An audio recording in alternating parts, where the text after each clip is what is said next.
Hi, I'm Beth from Restyled Pieces Boutique. Welcome back to my channel. Today I'm going to be working on two dressers. It'll be a set. They have beautiful details, but I really don't like the old worn out base and I want to make it into something more modern. So if you want to watch this makeover, stay tuned.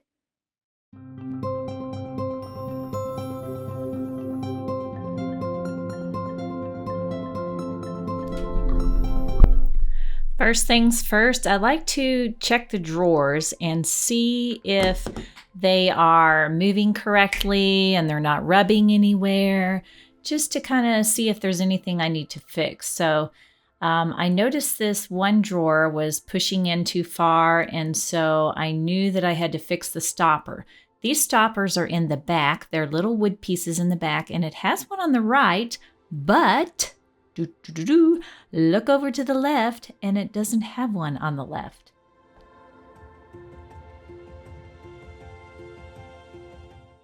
So I'll just cut or find a little piece of wood and I'm going to staple that in or attach that with my nail gun, my brad nailer from Craftsman. Pretty quick and easy fix.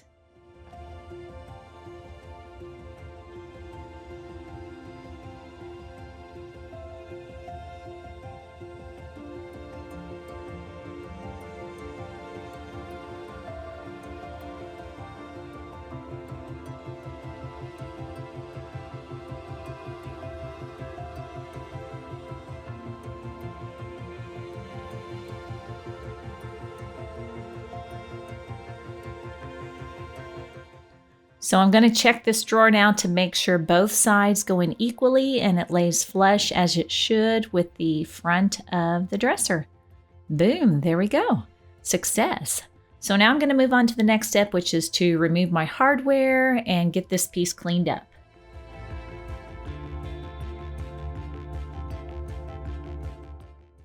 This is a Kroehler dresser, which is very well made. It is solid wood. And I'm removing this hardware. I haven't decided if I'm going to use it or not. I don't think I'm going to because I want to kind of modernize it. So I'm just going to use a simple knob. And you'll see me here numbering the drawers. So I'm just 1, 2, 3, 4, 5 from the top. I'm sliding out these paper drawer liners. Easy peasy, right?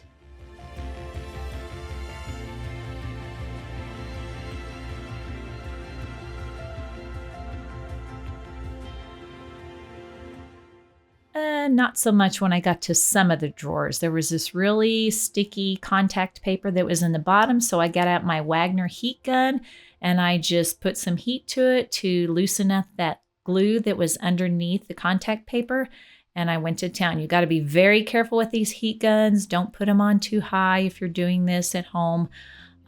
So you just want to get it a little warm and get it a little melty and put a glove on that hand. I've noticed I didn't have my glove on after a while because I couldn't grab the contact paper, but it came off fairly well.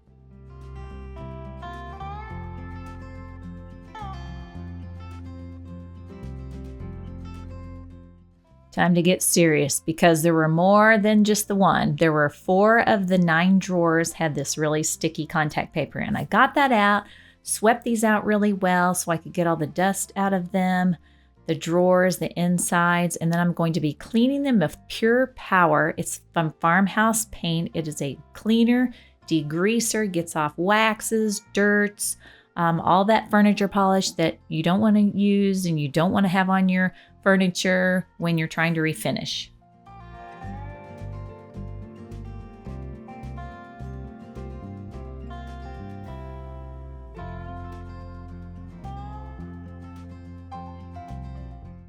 I flipped it over because, oh, gross. Nobody knows what's under their dressers. I probably have dressers that have cobwebs and things on them in my home right now, but it really grosses me out. So I took my Masterforce vacuum and I got that all vacuumed up and then cleaned up underneath both of the pieces.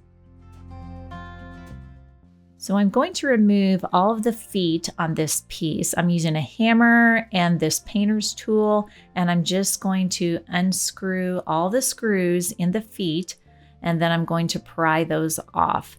I'm going to put on a base, a custom built base, And it's going to look so much better and so much more modern.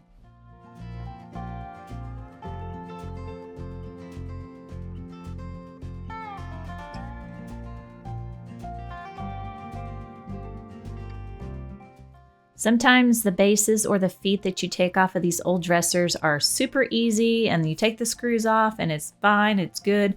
Sometimes it's a little more challenging.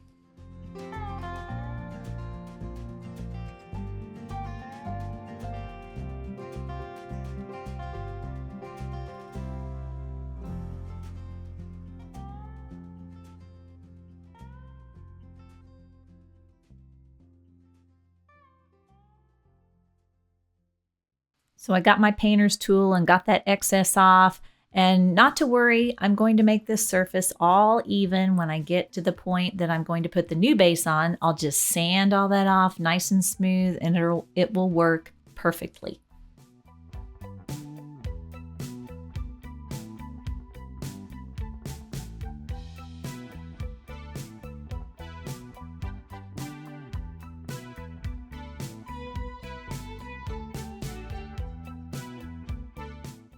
So I'm pretty sure my base will be fine or whatever I put on the bottom, but I keep my feet anyway in a box until I'm done with the project, just in case. I measure from the front and the back just to make sure the measurements are the same and side to side. And then I'm writing all my measurements down. I'm using 1x3 oak boards. All of the things you need to make a base, all the materials are listed in my description below. I measured the long part, 42 inches. That's where I put my 1x3s and my sides for my 1x3s. And then the feet are 2x2s. And I put feet in the front and the back.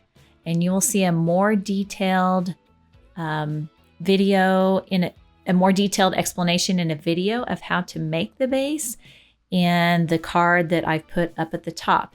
You can click on that and see a very detailed video about how to make the custom base. Now I'm going to scuff sand, and I'm using a 150 to get those indentations out of those hardware marks and to give my paint something to stick to. So I'm just going to scuff sand the whole piece.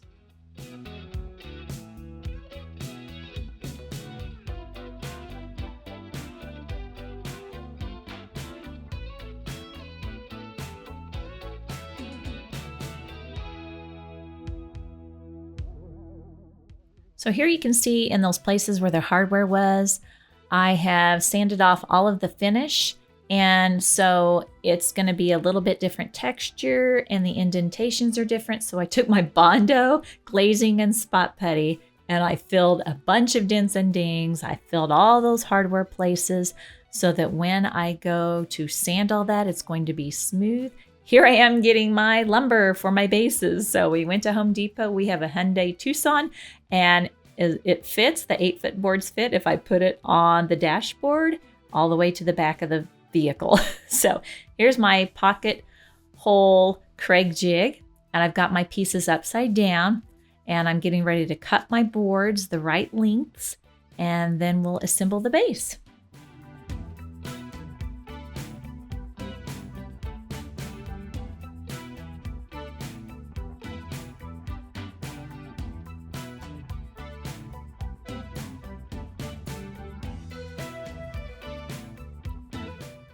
I love this Kreg Jig 720 Pro pocket hole maker. It just makes it so much easier. So I'm dry fitting these bases once we got all the pocket holes in it and I got the screws in there. I'm going to dry fit them onto the pieces to make sure that once we screw it on, it's going to be the right size. And it's a little, not quite sturdy, but once it's all screwed in, it's going to be great. So here I'm using my Surf Prep sander to even out all those uneven places on the top of or the bottom of that base. So I'm starting with an 80 first so that I make sure I get all that excess off of there and it's nice and even and smooth, and then I'll go up to my 180.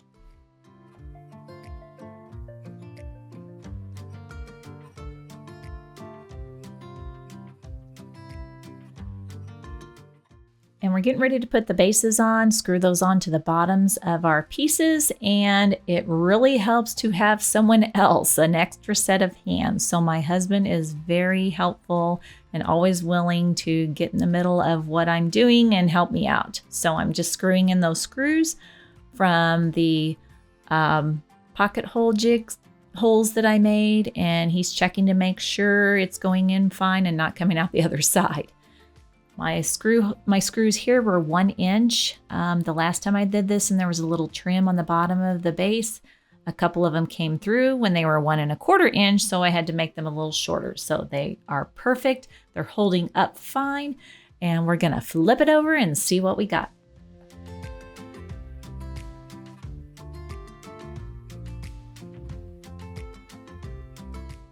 Ta-da! Now it's pretty much time to do the dance. Oh, wait, gotta get the other one flipped over, and then it's time to party.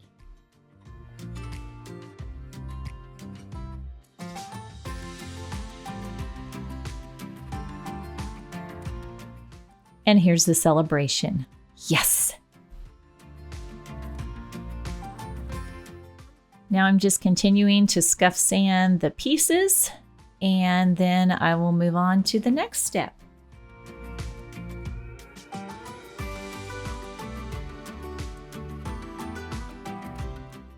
My Surf Prep 3x4 electric ray sander gets in these crevices on these details fairly well. I put a spongy, the real squishy pads, and it just conforms to those parts. I can even put it offset so it'll go in the edges and go farther deeper in, if that makes any sense, so I can get all that scuff sanded.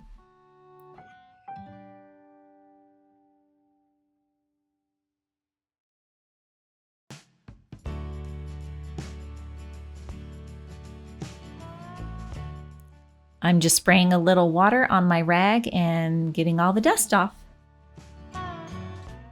So here, I forgot to turn my camera on the first part, but I am using my carbide scraper to get this thick, glossy finish off the top of this piece. I always wear my headphones playing music because I cannot stand this sound. It's one of the worst sounds I can imagine. So you can imagine how it sounds, so I'm not going to do that to you.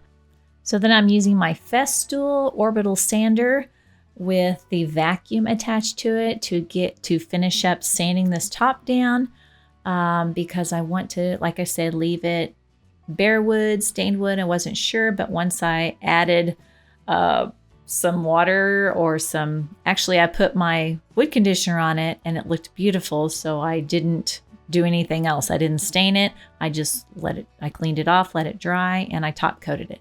This is dark walnut gel stain. I'm using that on the base because I figured that would be the best color to pretty much match the top once it had top coat on it.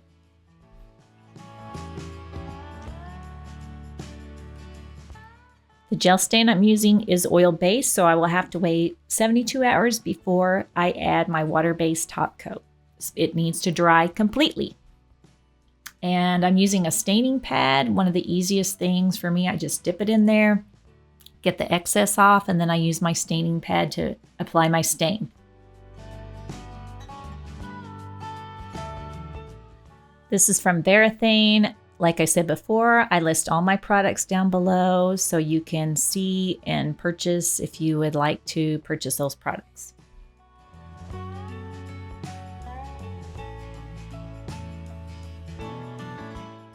If you can believe it, I found a few more places that I needed to use my Bondo glazing and spot putty on. There were just little dings and dents, and I wanted to have a nice smooth surface, so I covered those in, and when those dry, I'll resand. So I'm using a custom mix. I'm using the original Farmhouse paint, 70% cacao, which is a deep brown, and I'm mixing it with jalapeno green. And you notice the jalapeno green is very bright. So I'm using a 5:2 ratio, 5 parts of cacao and 2 parts of jalapeno green. I saw this color from Raven Street Market. She did a piece in that and I loved it. So I thought I'm going to do a piece like that because it's a beautiful color.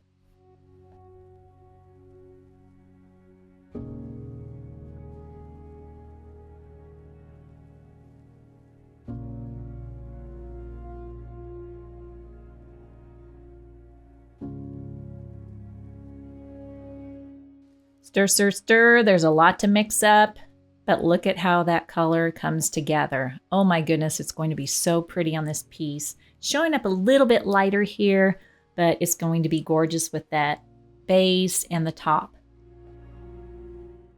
So here I'm using my 220 on a little bit lower of a speed on my 3x4 electric ray surf prep sander because I found out that if I decrease my speed a little bit, the Bondo glazing and spot putty stays in those places even better. And that will give me a smoother, nicer finish.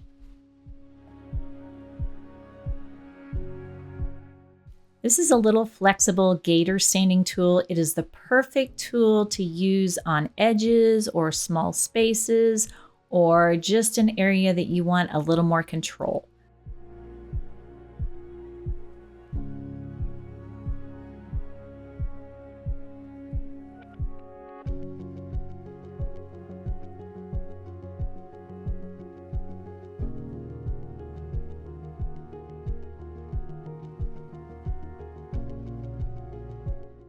You've seen me wrap my drawers a lot, and now I'm going to wrap this top up so that I can prime and paint.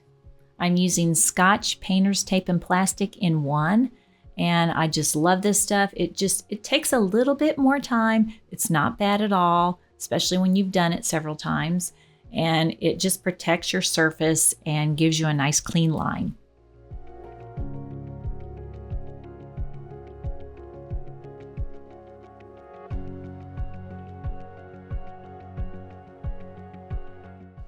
Here I'm using Scotch Delicate Tape. It's a lavender color and it's just a little easier on the surfaces that are underneath.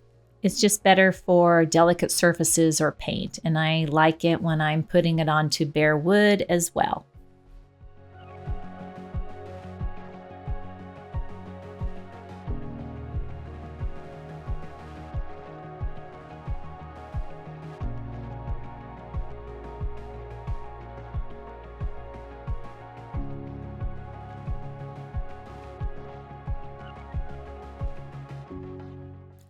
So I've stained my base and I'm also using that Scotch Delicate Painter's Tape because I don't want to have to pull off the frog tape, the green frog tape, which is great.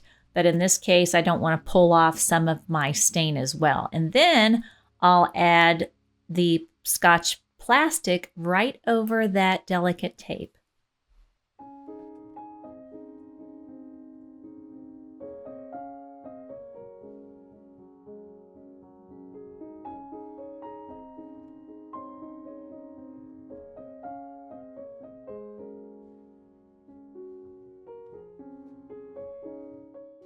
Now that I have everything safely covered, it's time to paint. I'm so excited. I'm using my Q5 Platinum Sprayer with a 1.8 needle tip, and this is a black primer. Now, I am painting it green, but it is a black primer because the green is a very dark color, and if you use a dark color primer under dark colors, then it will work so much better. You'll probably use less paint coats and you'll save money because you're not using as much paint.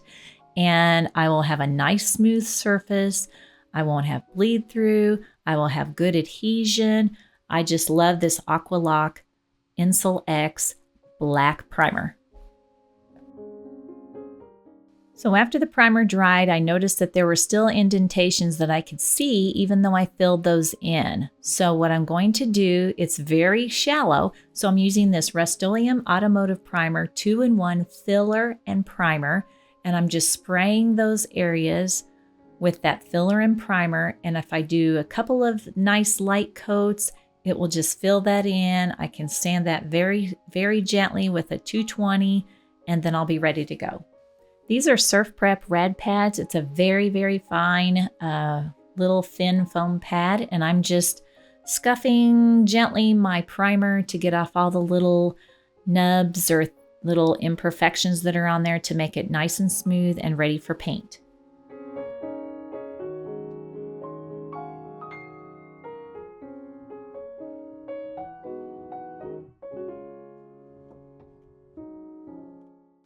Again, then I spray a little water on my rag, wipe that clean, and we are ready to paint.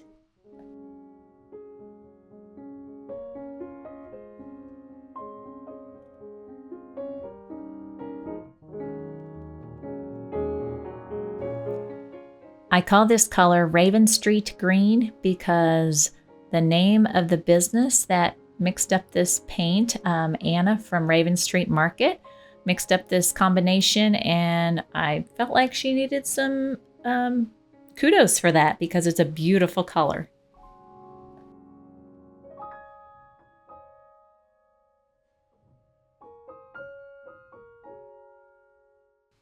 This paint, the original Farmhouse paint, has a matte color or a matte sheen. And so when I was finished, I did top coat it with a satin top coat. I used Farmhouse paint clear coat, and it just turned out beautifully. Here I'm measuring for drawer liners. So I measure the front and the back again to make sure they're the same distance, just like I did on the bottom of the dressers when I was doing the bases.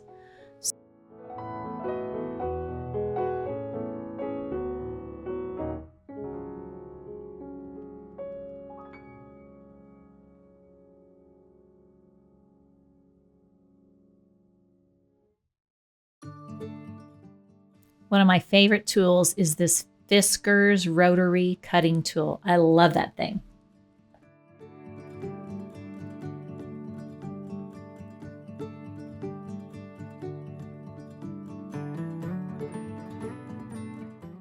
I do all the drawers in both the dressers. That was 9 drawers. Took me a little over an hour, which I didn't think was bad.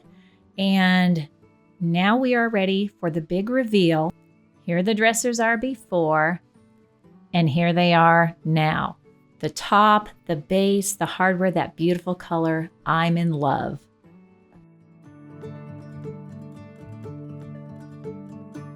Thanks for joining me today on my channel. I hope you'll subscribe to my channel and hit that bell button so you'll get notified when new videos come out. If you have any questions or comments, let me know and I'll try to answer those. So until next time, bye-bye.